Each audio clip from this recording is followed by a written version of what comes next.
بسم اللہ الرحمن الرحیم۔ شروع اللہ کے نام سے جو بڑا مہربان نہایت رحم والا ہے۔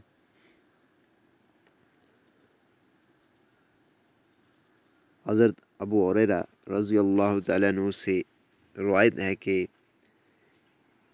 ایک وقت نبی کریم صلی اللہ علیہ وآلہ وسلم کسی مجلس میں تشریف فرما تھے اور لوگوں سے باتیں فرما رہے تھے کہ اسی دوران ایک دیہاتی آیا اور اس نے پوچھا قیامت کب آئے گی؟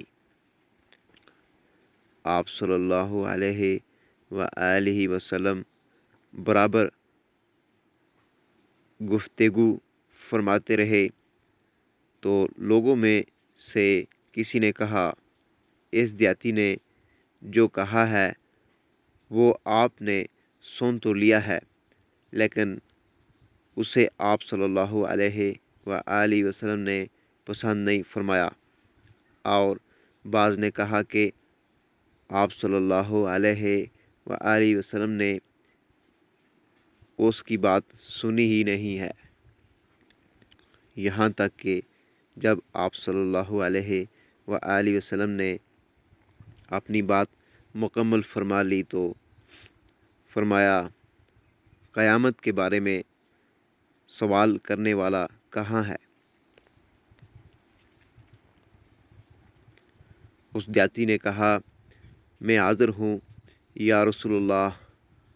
آپ صلی اللہ علیہ وآلہ وسلم نے فرمایا، جب امانت ضائع کر دی جائے تو قیامت کا انتظار کرو۔ اس نے پوچھا کہ امانت کا ضائع کرنا کیسا ہوگا؟ آپ صلی اللہ علیہ وآلہ وسلم نے ارشاد فرمایا، جب معاملہ نااہل کے سپرد کر دیا جائے تو قیامت کا انتظار کرو۔